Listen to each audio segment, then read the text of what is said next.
Hello hello hello welcome back to the channel. तो आज के इस वीडियो में हम करने वाले हैं माइनर जूलॉजी के सारे इंपॉर्टेंट क्वेश्चन जो कि आपको आपके क्वेश्चन पेपर में देखने को मिल सकते हैं।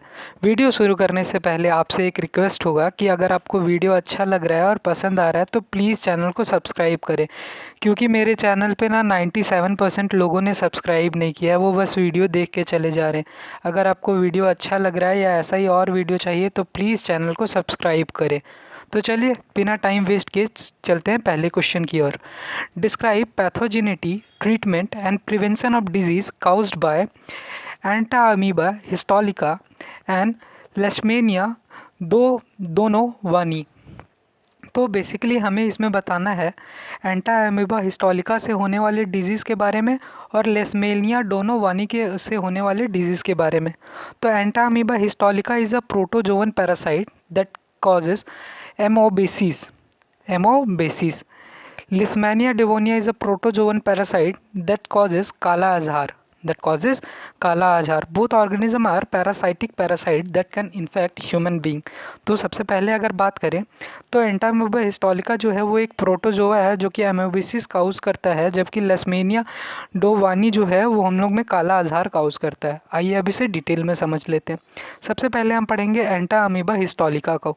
Entamoeba histolytica amoebiasis is an intestinal disease caused by Entamoeba histolytica.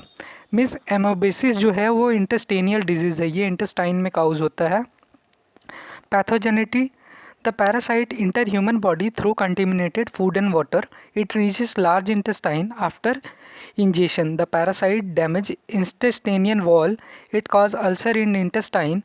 The patient suffer from abdominal pain. The patient may passes stool mixed with mucus and blood. In some cases, parasite may reach the liver and cause liver abscesses. तो इसका मतलब क्या है? ये जो Entamoeba histolytica है सबसे पहले गंदे खाने से मीन्स कंटेमिनेटेड फूड और वाटर से बॉडी में पहुंचता है। कहाँ पे पहुंचता है? बॉडी में। बॉडी में पहुंचने के बाद ये जाता है लार्ज इंटेस्टाइन में। लार्ज इंटेस्टाइन में जाते ही ये इंटेस्टाइन के वॉल को डैमेज करता है और उसमें अल्सर्स काउज करता है। अल्सर्स का मतलब होता है छाला, मीन्स ये लार्ज इंटेस्टाइन के वॉल में छाला काउज करता है, जिससे पेशेंट को ना पेट में दर्द होता है, एब्डोमिनल पेन करता है। कभी कभी पर्सन स्टूल के साथ ना म्यूकस और ब्लड भी पास कर देता है। और अगर सर्व केस रहा मीन्स अगर एक्सट्रीमली हाई लेवल पे ये हो गया है तो उसके लीवर में भी ये डैमेज कर सकता है। ट्रीटमेंट की बात करें तो इसे कैसे ट्रीट किया जाए?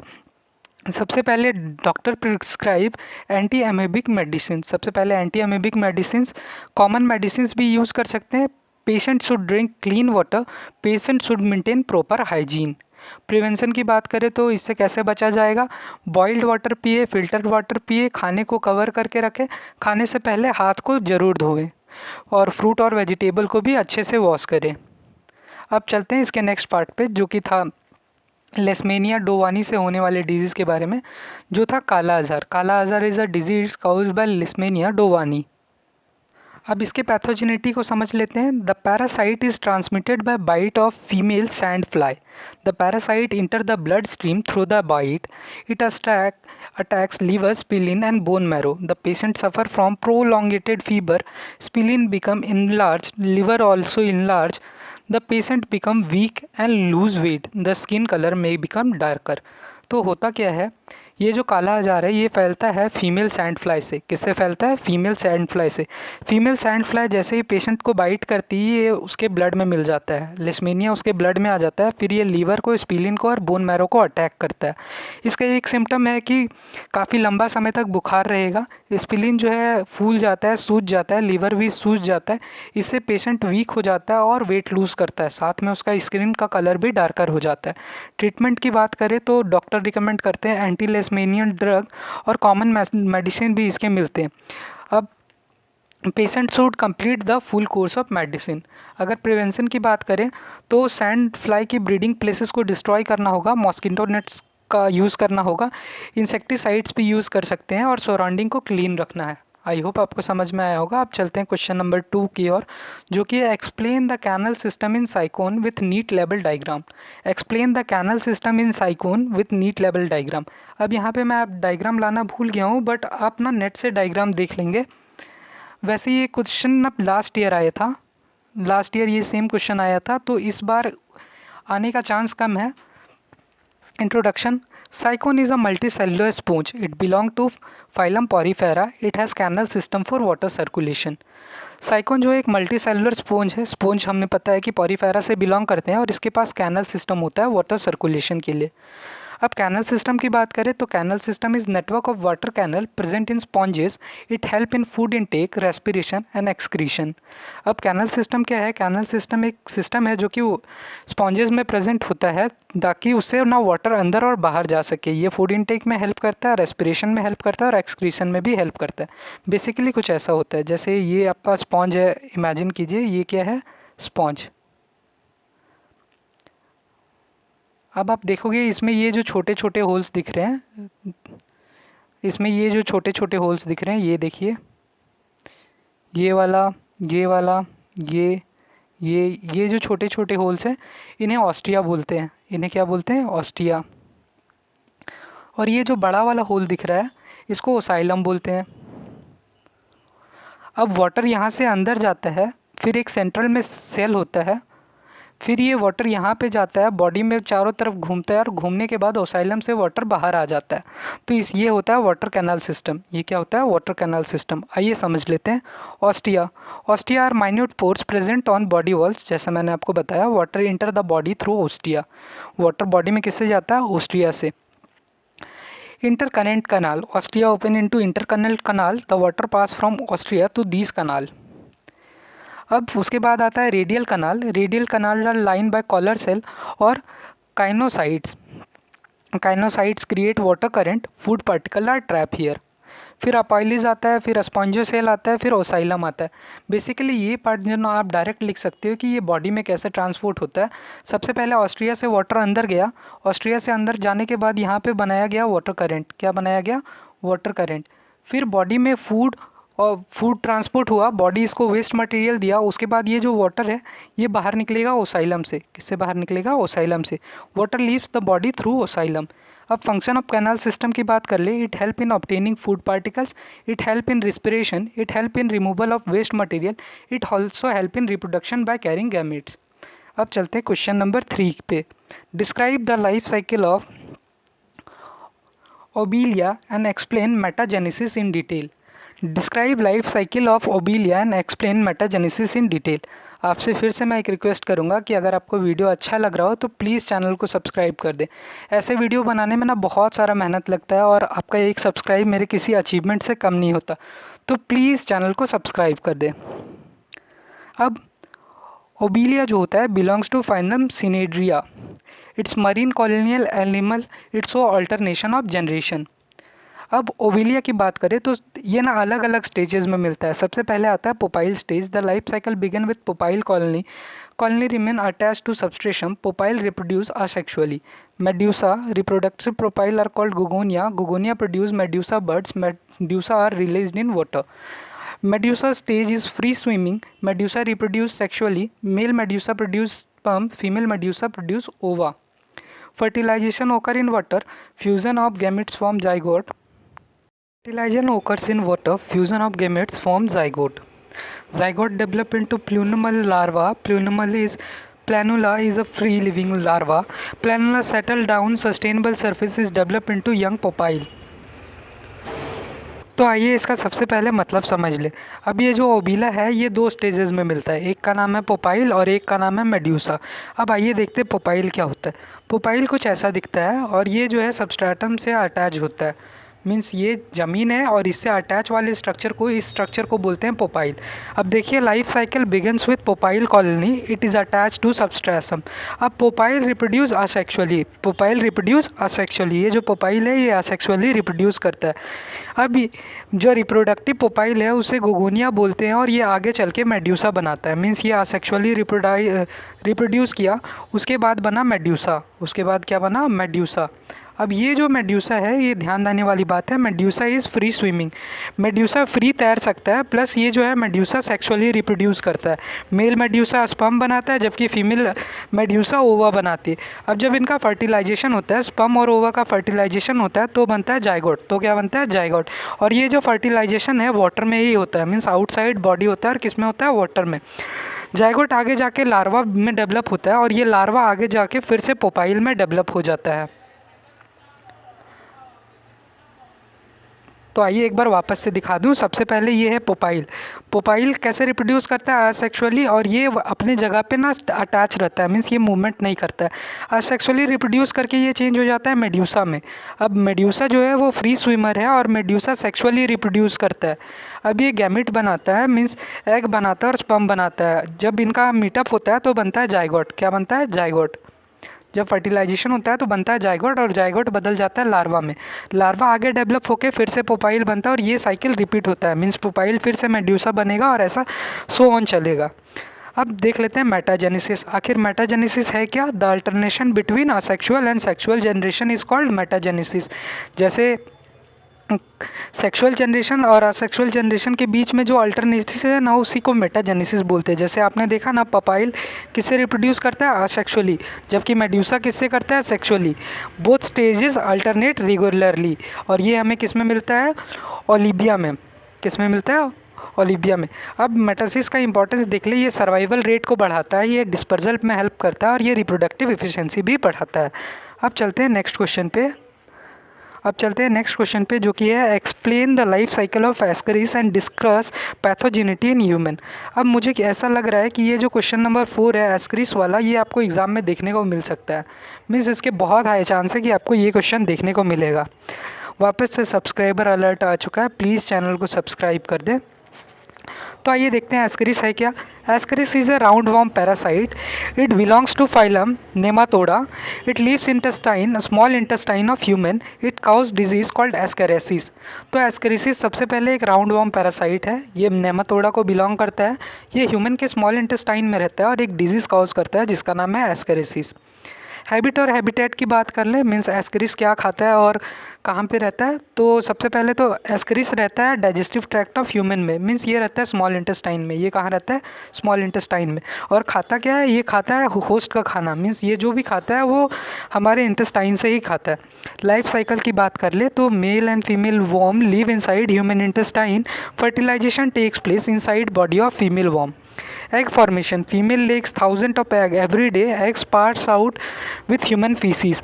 Development of egg. Egg reaches soil through fecal contamination. Egg develop into infective stage in moist soil. Entry in human body. Humans swallow infective stage with contaminated food and water. Egg enter intestine. Larva. Egg break inside intestine. Larva comes out from egg. Larva enters intestinal wall. Migration. Reaches blood vessel. Travel to liver. Reaches through lungs through blood circulation. Return to intestine. Larva trachea from lungs, throat and swallowed again. It reaches intestine and become adult worm. तो ये तो काफ़ी बड़ा है, मुझे लग रहा है कि आपको समझ में नहीं आया, इसलिए मैं आसानी से एकदम समझा देता हूँ। सबसे पहले जो एस्करिस है वो कहाँ पे मिलेगा? वो मिलेगा स्मॉल इंटेस्टाइन में। अब मेल और फीमेल आपको मिलेगा स्मॉल इंटेस्टाइन में। वहाँ होता है फर्टिलाइजेशन जो कि फीमेल की बॉडी में होता है। अब फीमेल 1000 ऑफ एग्स डेली देती है। अब एग जो है ह्यूमन फीसिस से बाहर आ जाता है, बाहर आके ये सॉइल में मिल जाता है। बाहर आके किस में मिल जाता है? सॉइल में। अब ये एग जो है इन्फेक्टिव स्टेज में डेवलप हो जाता है सॉइल में। अब जब इंसान गंदा सॉइल या फिर कंटेमिनेटेड फूड या वाटर को इनटेक करता है, मीन्स जब गंदा खाना खाता है, तो ये वापस से चला जाता है बॉडी में। वापस से कहाँ जाता है? बॉडी में। बॉडी में जाते ही लार्वा है वो एग से बाहर आ जाता है और ये स्मॉल इंटेस्टाइन में जाता है। उसके बाद ये ब्लड में मिक्स हो जाता है। ये किस में मिक्स होगा? ब्लड में मिक्स होगा। फिर ये पूरे बॉडी में फैल जाएगा। और फाइनली फिर से कहाँ चला जाएगा? स्मॉल इंटेस्टाइन में। कहाँ पे चला जाएगा? स्मॉल इंटेस्टाइन में। पैथोजेनिटी की बात करें तो पैरासाइट जो है अब्डोमिनल पेन करता है, मीन्स पेट में दर्द करता है। इनडाइजेशन करता है, कॉज नॉर्सिया एंड वॉमिटिंग और चक्कर को भी प्रमोट करता है। वीकनेस करता है, वेट लॉस करता है। लार्ज नंबर ऑफ वॉर्म में ब्लॉक द इंटेस्टाइन। अब कभी कभी क्या होता है कि वॉर्म का संख्या इतना ज़्यादा हो जाता है कि इंटेस्टाइन ब्लॉक हो जाता है। ट्रीटमेंट की बात करें तो हम डॉक्टर के पास जा सकते हैं, और अगर प्रिवेंशन की बात करें तो food should be properly washed, drink clean water and it should be clean, proper sanitation should be maintain, hand should be washed before meals. तो आपने देखा ना, सबसे पहले ये जो है ये कहाँ पे मिलता है, ये मिलता है इंटेस्टाइन में। इंटेस्टाइन में ये एग्स ले करता है, एग जो है ह्यूमन फीसिस से बाहर आता है, आके वो मिट्टी को कॉन्टेमिनेट करता है। मिट्टी को कॉन्टेमिनेट करने के बाद अगर वो गंदा खाना और पानी के साथ बॉडी में वापस आ गया तो वो पूरे बॉडी में फैल जाता है। एग जो है उससे लार्वा बन जाता है, पूरे बॉडी में फैल जाता है और वापस जाता है ये लोग इंटेस्टाइन में, और वहाँ पर ये लोग अपना डिस्ट्रक्शन स्टार्ट करता है। अब चलते हैं अगले क्वेश्चन पे।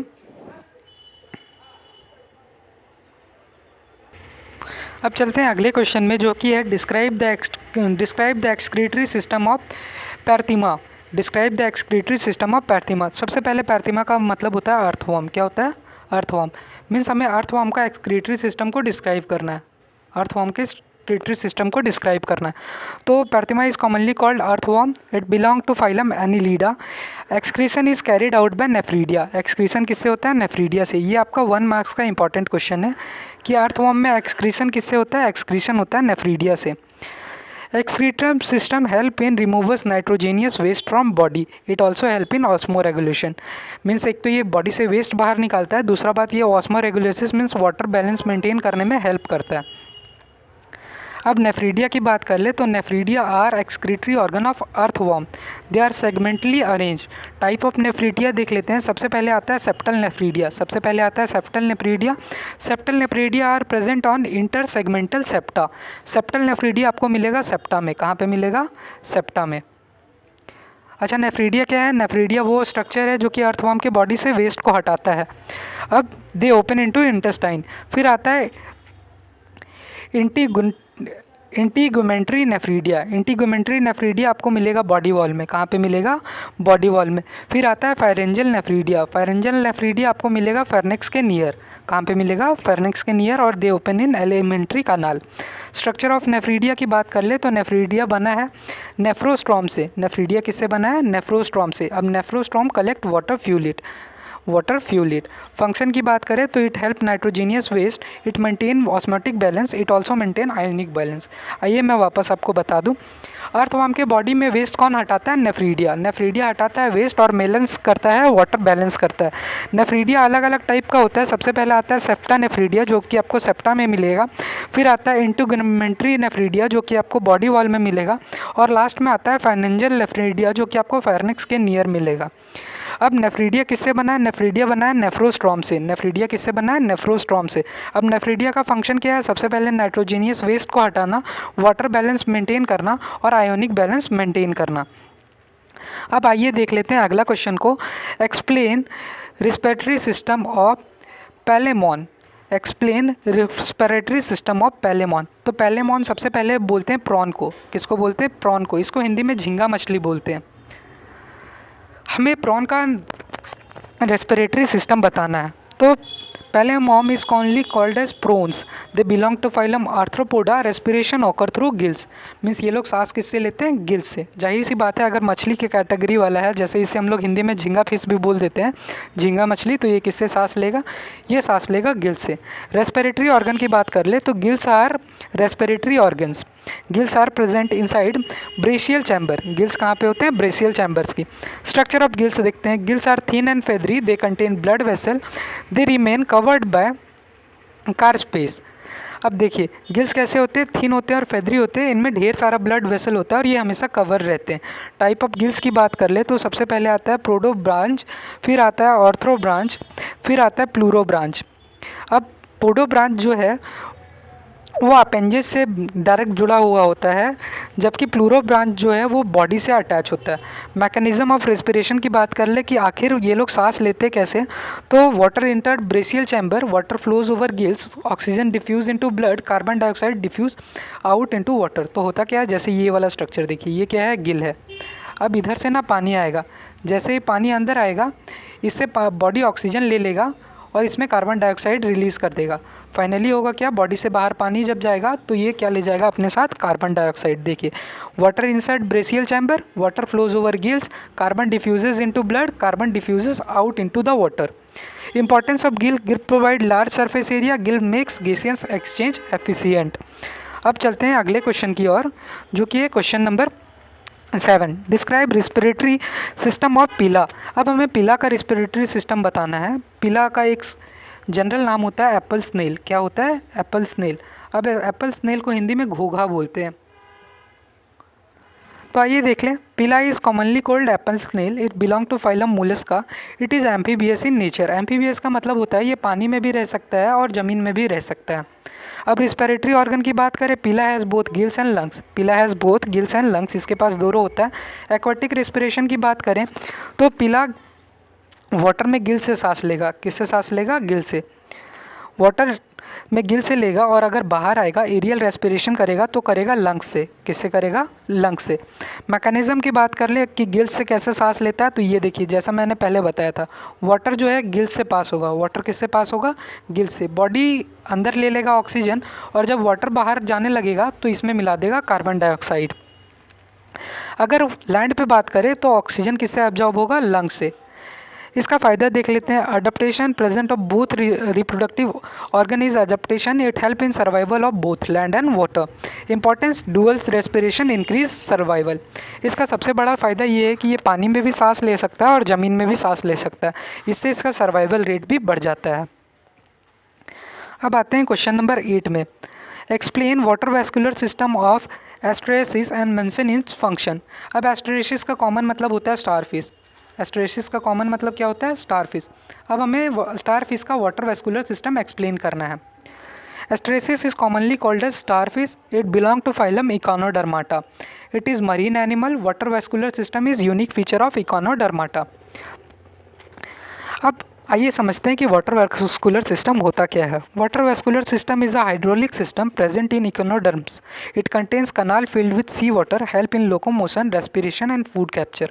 सबसे पहले वाटर वैस्कुलर सिस्टम क्या है? ये एक हाइड्रोलिक सिस्टम है जो कि बस आपको मिलेगा इकोनोडर्म्स में। किस में मिलेगा? इकोनोडर्म्स में। इसमें सी वाटर भरा हुआ होता है। इसका काम होता है लोकोमोशन करवाना, रेस्पिरेशन करवाना और फूड कैप्चर में हेल्प करना। Parts of water vascular system की बात करें तो सबसे पहले आता है मेडोरपियाटा। अब आता है madreporite. Madreporite is a sieve like plate present on aboral surface. Water enter through madreporite. फिर आता है stone canal. Madreporite open into stone canal. Stone canal carries the water downward. Ring canal. Stone canal किस में खुलेगा? Ring canal में। फिर आता है radial canal. Radial canal give to 5 radial channels. फिर lateral canal. Lateral canal connect to tube feet. फिर tube feet और soft tubular structure. Tube feet help in movement. अब देखिए ये जो इतना इन्होंने लिख के रखा है इसका शॉर्ट बात ये है कि सबसे पहले वाटर वैस्कुलर सिस्टम काम करता है, उसमें आता है मेडोरपियोराइट। अब मेडोरपियोराइट में पानी आता है। मेडोरपियोराइट के बाद ये जाता है स्टोन कैनाल में। कहाँ पे जाता है? स्टोन कैनाल में। स्टोन कैनाल इसको नीचे ले जाता है। फिर ये खुलता है रिंग कैनाल में। रिंग कैनाल जाता है रेडियल कैनाल में और रेडियल कैनाल इसको कनेक्ट कर देता है लेटरल कैनाल में। लास्ट में पानी जाता है ट्यूब फीट में। अब ट्यूब फीट ना सॉफ्ट ट्यूबुलर स्ट्रक्चर है और इसी से ये लोग मूवमेंट कर सकते हैं। ट्यूब फीट से ही ये लोग मूवमेंट कर सकते हैं। ये 1 मार्क्स का बड़ा इंपॉर्टेंट क्वेश्चन है कि इकोनोडर्माटा किससे मूव करते हैं? इकोनोडर्माटा ट्यूब फीट से मूवमेंट करते हैं। Mechanism of working: water enters through medoropyrite. Water flows through channels. The tube feet extend due to hydraulic pressure. Tube feet contract for locomotion. अब ये वाटर वैस्कुलर सिस्टम का function देख लें। Help in locomotion, help in respiration, help in food capture, help in excretion, help in attachment. I hope आपको समझ में आया होगा। बेसिकली आपको इसमें क्या करना है, वाटर वैस्कुलर सिस्टम क्या होता है? एक ऐसा सिस्टम जो कि हाइड्रोलिक प्रेशर पे काम करता है। ये आपको स्टारफिश में मिलेगा, मीन्स इकोनोडर्माटा में मिलेगा। अब इसमें क्या होता है? वाटर आता है मेडोरपियोराइट से, वाटर आता है, फिर ये स्टोन कनाल में जाता है। स्टोन कनाल के बाद रिंग कनाल में, रिंग कनाल के बाद रेडियल में, रेडियल के बाद लेटरल में, लास्ट में जाता है ये ट्यूब फीट। और ट्यूब फीट ऐसा स्ट्रक्चर है जो कि ये लोग को मूवमेंट में भी हेल्प करता है। फिर हमें इसका फंक्शंस लिख देना है: locomotion, respiration, food capture, excretion, attachment to surface. अब चलते हैं नेक्स्ट क्वेश्चन पे जो कि होने वाला है question number 9। Discuss the general characteristic and classification of class amphibia and reptilia. Basically इसमें हमें एम्फीबिया और रेप्टिलिया का फीचर लिखना है। तो एम्फीबिया कौन है? जो कि ज़मीन और पानी दोनों में रह सकते हैं। जबकि रेप्टिलिया कौन है? रेप्टिलिया का एग्जांपल होता है स्नेक। ऐसा एनिमल जो कि रेंगता हो, ऐसा एनिमल जो कि रेंगता हो।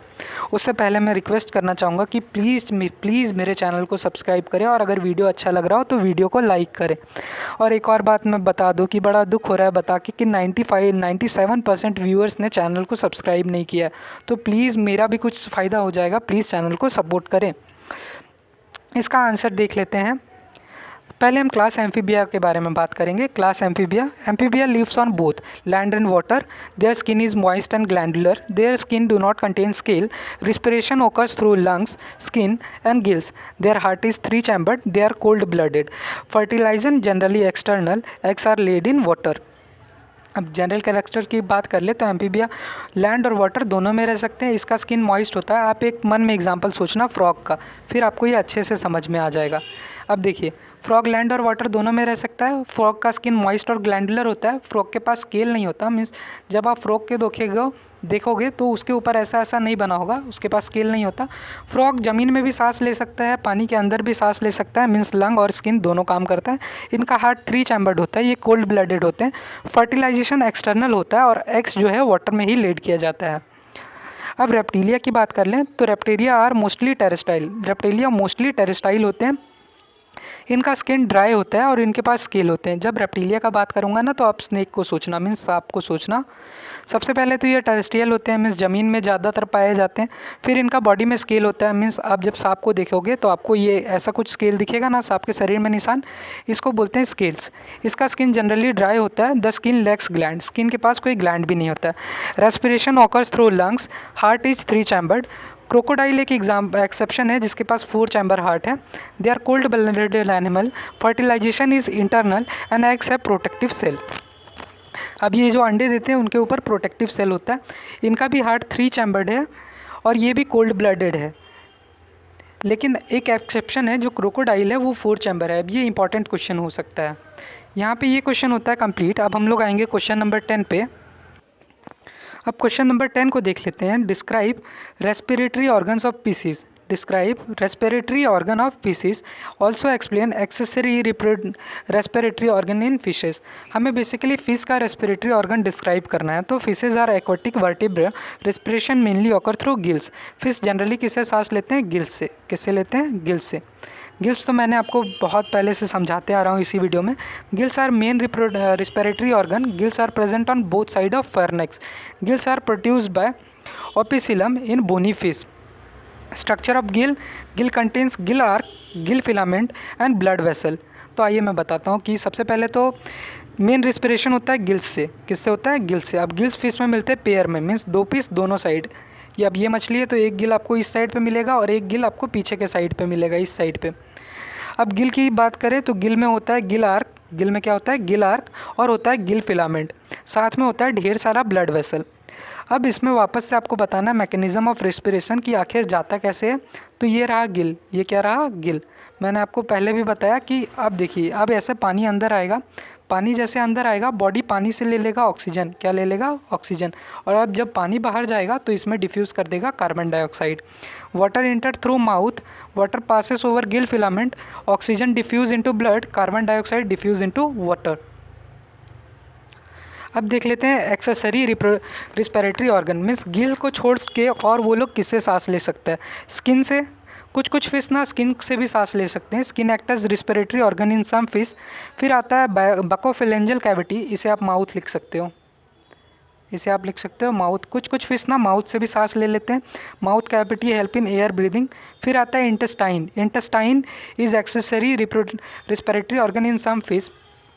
फिर आता है लिब्रिंथ ऑर्गन। लिब्रिंथ ऑर्गन भी सम फिश में ना वो अपना रेस्पिरेशन का काम करता है। तो बेसिकली मेन ऑर्गन क्या है? गिल। गिल के अलावा फिश किससे सांस ले सकता है? एक तो स्किन से ले सकता है, एक माउथ से ले सकता है, एक इंटेस्टाइन से ले सकता है और एक ये इंपॉर्टेंट है लिब्रिंथ ऑर्गन से भी सांस ले सकता है। आई होप आपको समझ में आया होगा। बाकी गिल का फंक्शन तो मैं बहुत बार करवा दिया इसी वीडियो में। अब आगे क्वेश्चन पे चलते हैं। Differentiate between poisonous snakes and non poisonous snacks. Differentiate between poisonous snake and non poisonous snake. अब ये क्वेश्चन लास्ट बार भी आया था तो ये इंपॉर्टेंट की कैटेगरी में है, बट मुझे नहीं लगता ये रिपीट होगा, फिर भी इसे देख लेते हैं। पॉइजनस के स्नेक तो आपको पता है ऐसा स्नेक जिसमें क्या होगा? पॉइजन। पॉइजन बोले तो जहर। और नॉन पॉइजनस जिसमें जहर नहीं होगा। तो आइए देख लेते हैं। Poisonous snake possess poison gland. They fangs for injecting venom. Their bite can be dangerous. Head is usually broader than neck. Example cobra and viper. तो पॉइजनस स्नेक के पास होगा पॉइजन ग्लैंड। क्या होगा? Poison gland. अब उनके Fang से निकलेगा वेनम। उनके फैंग से क्या निकलेगा? वेनम। मीन्स आप देखना, जब सांप मुंह खोलेगा ना तो दो दांत दिखता है, ये जो दांत दिखता है इसे बोलते हैं फैंग। अब उसके फैंग में होता है वेनम, तो उसके फैंग में क्या होता है? वेनम। अब इनका बाइट हो सकता है डेंजरस। अब शरीर से ज़्यादा चौड़ा इनका सर होगा। अगर कोई पॉइजनस स्नेक है तो शरीर से ज़्यादा चौड़ा उनका सर होगा। इसका एग्जांपल है कोबरा और वाइपर। इसका एग्जांपल है कोबरा और वाइपर। आप कॉमन करेट भी लिख सकते हो। नॉन पॉइजनस की बात करें तो इनके पास पॉइजनस ग्लैंड नहीं होगा, इनका फंक्स भी वेनमस नहीं होगा। Generally bite harmless. Head is less distinct from neck. अब हेड और नेक ऑलमोस्ट सेम साइज़ का ही हो जाता है। जैसे इसका एग्जांपल है पाइथन। जैसे इसका एग्जांपल क्या है? पाइथन। अब जो अजगर है उसके पास जहर नहीं है। Importance of poison. पॉइजन क्या ज़रूरत है? पॉइजन डिफेंस में हेल्प करता है, साथ ही शिकार को पकड़ने में भी हेल्प करता है। अब ये देखते हैं क्वेश्चन नंबर 12। अब क्वेश्चन नंबर 12 बड़ा इंपॉर्टेंट क्वेश्चन हो जाता है। क्वेश्चन नंबर 12 बड़ा इंपॉर्टेंट हो जाता है। Explain the biting mechanism of snake. Explain biting mechanism of snake. अब इस क्वेश्चन का आंसर करने से पहले फिर मैं आपको रिक्वेस्ट करना चाहूँगा कि अगर आप वीडियो देख रहे हो, आपको वीडियो अच्छा लग रहा है तो प्लीज़ चैनल को सब्सक्राइब कर दें। Snake are carnivorous reptile. They capture prey with the help of jaw and teeth. Poisonous snake also inject venom during biting.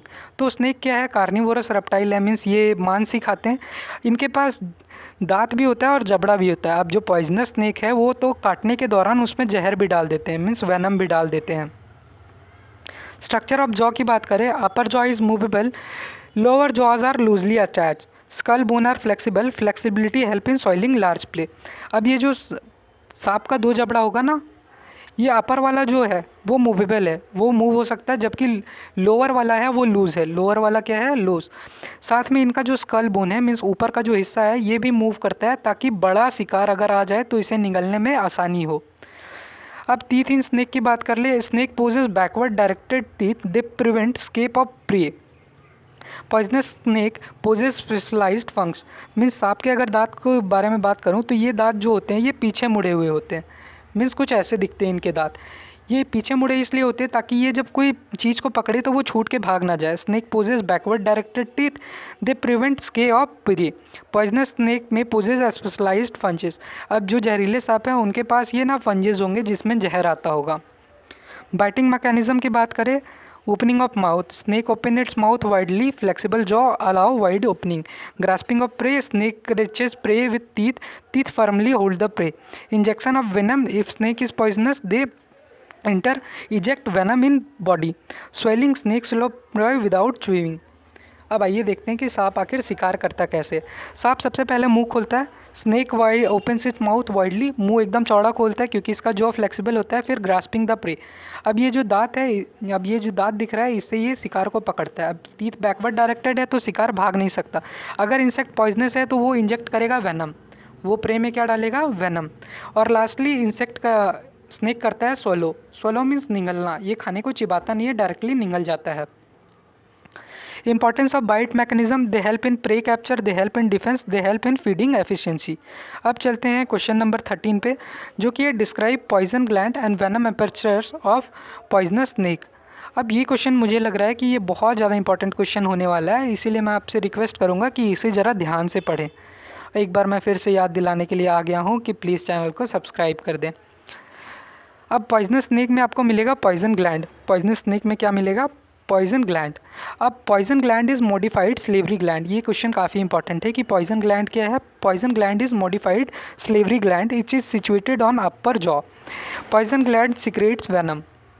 सबसे पहले समझते हैं पॉइजन ग्लैंड क्या है। स्लेवरी ग्लैंड मॉडिफाई होकर किस में बदल गया? पॉइजन ग्लैंड में। अब पॉइजन ग्लैंड आपको मिलेगा अपर जॉ में, मीन्स आपका ये जो ऊपर वाला जबड़ा है यहाँ पे आपको ये जो देखने को मिलेगा ये है पॉइजन ग्लैंड। अब ये सिक्रीट करता है वेनम। ये सिक्रीट क्या करता है? वेनम। वेनम का मतलब होता है जहर। Structure of poison gland, poison gland is a sac like shape, it is surrounded by muscle, muscle help in squeezing venom. अब पॉइजन ग्लैंड जो है वो मसल से सराउंडेड होता है और यही मसल हेल्प करते हैं उनसे जहर निकालने में। Venom duct, poison gland is connected to fang by venom duct, venom passes through this duct. Fang are specialised teeth, they are hollow और grooved, venom passes through fangs during bite. अब ये देखो, सबसे पहले इनके पास ना होते खाली दांत। क्या होते हैं? खाली दांत। और इसके ऊपर है पॉइजन ग्लैंड। अब पॉइजन का ग्लैंड कनेक्ट है इससे वेनम डक्ट से। ये जो चीज़ है इनका नाम है वेनम डक्ट। अब पॉइजन ग्लैंड जब मसल दबाता है तो पॉइजन ग्लैंड से वेनम निकलता है, जहर निकलता है, और वेनम डक्ट से कहाँ चला जाता है, इसके फैंग्स में, मीन्स इनके दांतों में।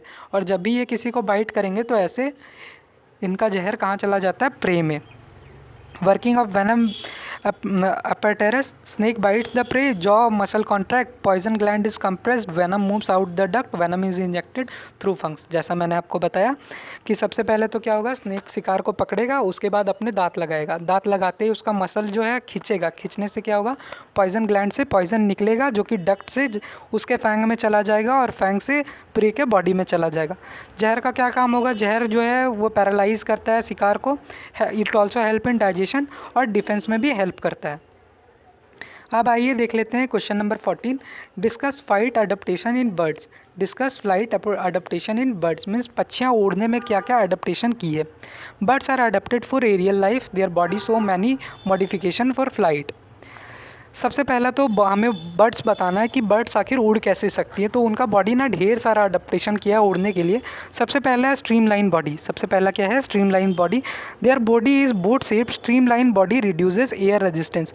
मीन्स आप कभी भी पक्षी को देखोगे तो आपको पक्षी कुछ इस तरह से दिखेगा, ये पक्षी इस तरह से दिखेगा। इनका बॉडी कैसा है, स्ट्रीमलाइन भी शेप में।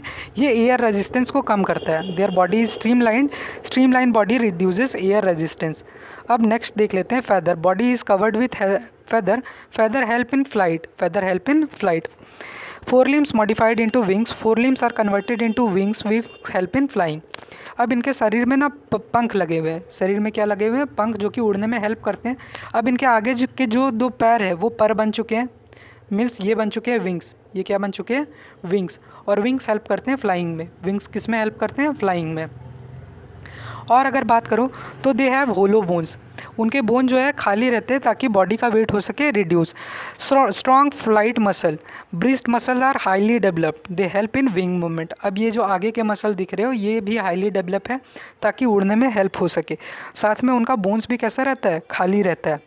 Efficient respiratory system. Blood possess lungs with air sac. Air sac increase oxygen supply. Means इनके लंग्स भी होते हैं वो हाईली डेवलप होते हैं, क्योंकि आप उड़ोगे तो ज़्यादा एनर्जी चाहिए और ज़्यादा एनर्जी के लिए ज़्यादा ऑक्सीजन चाहिए। बर्ड्स के पास हाई मेटाबॉलिक रेट भी होता है। और टेल, सबसे ज़रूरी टेल। टेल जो है बैलेंसिंग में हेल्प करता है बर्ड्स को। आई होप आपको समझ में आया होगा। अब चलते हैं आखिरी क्वेश्चन की ओर। और आखिरी क्वेश्चन है describe the general characteristic and distribution of mammal. Means हमें मैमल्स का जनरल कैरेक्टरिस्टिक और डिस्ट्रीब्यूशन को बताना है। उससे पहले मैं एक बार फिर से रिक्वेस्ट करूंगा कि प्लीज़ चैनल को सब्सक्राइब कर लें। अब हमें मैमल्स के जनरल कैरेक्टरिस्टिक को बताना है और उनके डिस्ट्रीब्यूशन को बताना है। तो मैमल्स आप सभी को पता है ना, धरती के हर एक कोना में अगर कोई जानवर पहुंच पाया है तो वो है मैमल। मतलब आप पूरा अर्थ में कहीं भी चल जाओ आपको मैमल देखने को ज़रूर मिलेगा। Introduction. Mammals belong to class Mammalia. They are evolved vertebrates. They are evolved vertebrates. अब जनरल कैरेक्टर की बात कर ले तो body covering. Mammal body is covered with hair. Hair protect body. अब मैं जब मैमल का बात करूँ तो आपको मन में ह्यूमन्स इमेजिन करने, क्या इमेजिन करने, ह्यूमन मीन्स इंसान इमेजिन करना। सबसे पहले आता है body covering. Body is covered with hair. Hair protect the body. फिर आता है mammary gland. Female possess mammary gland. Mammary gland produce milk. Basically mammals के पास होता है मेमरी ग्लैंड और मेमरी ग्लैंड बनाता है मिल्क। अगला आता है warm blooded. Mammals are warm blooded. Their body temperature remain constant. Mammals कैसे होते हैं, वार्म ब्लडेड और उनका बॉडी टेम्परेचर कांस्टेंट रहता है। रेस्पिरेशन, वो लंग्स से सांस लेते हैं। अगर हार्ट की बात करें तो उनका हार्ट 4 चैम्बर्ड होता है और डबल सर्कुलेशन होता है। फर्टिलाइजेशन हम सबको पता है कि इंटरनल होगा। हमारे पास एक स्पेशल फीचर है जिसे बोलते हैं external ear.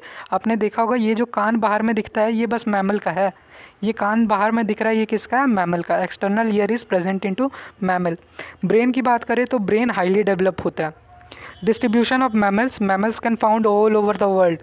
They occur in forest, desert, mountain, grassland, aquatic and aerial. Means मैंने बताया ना, पृथ्वी में आप जहाँ भी खोजोगे आपको मैमल मिल जाएगा। चाहे वो रेगिस्तान हो, चाहे वो पहाड़ हो, चाहे वो बर्फ़ वाला इलाका हो, चाहे हवा हो या पानी हो, मैमल आपको हर जगह देखने को मिल जाएगा। टेरेस्ट्रियल मैमल, ऐसा मैमल जो कि ज़मीन में रहते हैं, मीन्स लैंड में। इसमें आप एनिमल देख सकते हो जैसे elephant, lion, tiger. Aquatic mammal, ऐसे मैमल जो कि पानी में रहते हैं जैसे वेल्स और डॉल्फिन्स। एरियल मैमल जो कि उड़ सकता है जैसे बैट। अब हम सबको पता है चमगादड़ उड़ सकता है। यहाँ पे होता है video complete. Thank you very very very much ये वीडियो देखने के लिए। अगर आपको वीडियो अच्छा लगा हो तो प्लीज़ चैनल को सब्सक्राइब कर दें। इससे मेरा हौसला बहुत बढ़ता है। वीडियो अगर पसंद आया हो तो लाइक करें और प्लीज़ चैनल को सब्सक्राइब करें। मिलते हैं अगले एग्ज़ाम वाले वीडियो में। आपको एग्ज़ाम के लिए best of luck. Thank you.